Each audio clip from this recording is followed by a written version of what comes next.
জনগণের জন্য বানানো, তাদের কাছে ছবিটা যাবে পর্যায়ক্রমে। আমরা কথাটা প্রথমে বলেছিলাম যে আমরা আমাদের প্রথম টার্গেট আরবান পিপল ঢাকা, এবং ঢাকার পরে আমরা ধীরে ধীরে ছবিটা সিঙ্গেল স্ক্রিনের মাধ্যমে সারা দেশে প্রদর্শন করবো। এছাড়া আমাদের বিকল্প প্রদর্শনের ব্যবস্থা আছে। এরপরে ছবিটা ঈদের পরে মানে দেশের পরে দেশের বাইরে নিয়ে যাওয়ার ব্যবস্থা হচ্ছে। সুতরাং দেশে এবং দেশের বাইরে ময়ূরাক্ষী পৌঁছে যাবে ইনশাল্লাহ। আমরা আমাদের ঐতিহ্যের একটা অংশ সিনেমা।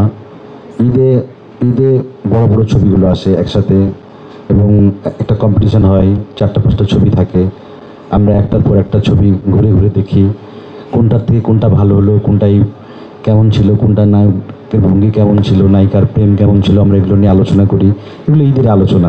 তো ওই জায়গা থেকে আমরা মনে করেছি যে এই সময় এই একটা বড় উৎসবে, বাংলা চলচ্চিত্রের একটা উৎসবে আমরা অংশগ্রহণ করব, এবং আমরা যে জনরার ছবিটা বানিয়েছি, আমরা যে গল্পটা বলতে চেয়েছি, এই ছবিটা আর অন্যান্য সকল ছবির সঙ্গে ওই কম্পিটিশন করার যোগ্যতা রাখে, গল্পের ওই মেরিটটা রাখে। দ্যাটস ওয়াই আমরা এই ঈদে এই সবগুলো সিনেমার সাথে, আমি আর একটু ভালো করে বলি, সাকিব ভাইয়ের সাথে, তুফানের সাথে, রায়হান রাফি আমার খুব প্রিয় পরিচালক, সাকিব ভাই আমার খুব প্রিয় অভিনেতা, এদের সাথে আমরা একই উৎসবে অংশগ্রহণ করছি।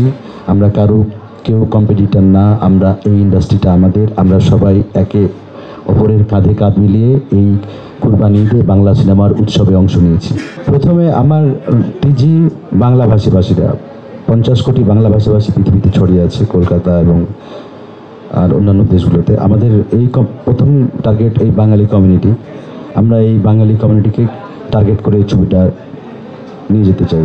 যেহেতু আমরা বলছি দেশে প্রথমবার একটা বিমান ছিনতাই দেখেছি আমরা আমাদের চলচ্চিত্রে, এর আগে এরকম কোনো ব্যাপার ফিল্মে হয় নাই। ওই জায়গা থেকে একটা জায়গা তো আছেই, এবং আমাদের একটা কনফিডেন্সের জায়গা আছে। আমরা কনফিডেন্টলি দাবি করতে পারি যে ছবিটা বাংলা ভাষাভাষীরা দেখবে ইনশাল্লাহ। জীবনযাপন করি, সেখানে আমরা কোনোভাবে নারীকে অস্বীকার করতে পারবো না। হ্যাঁ, তো যাতে নারী একটা প্রধান চরিত্র।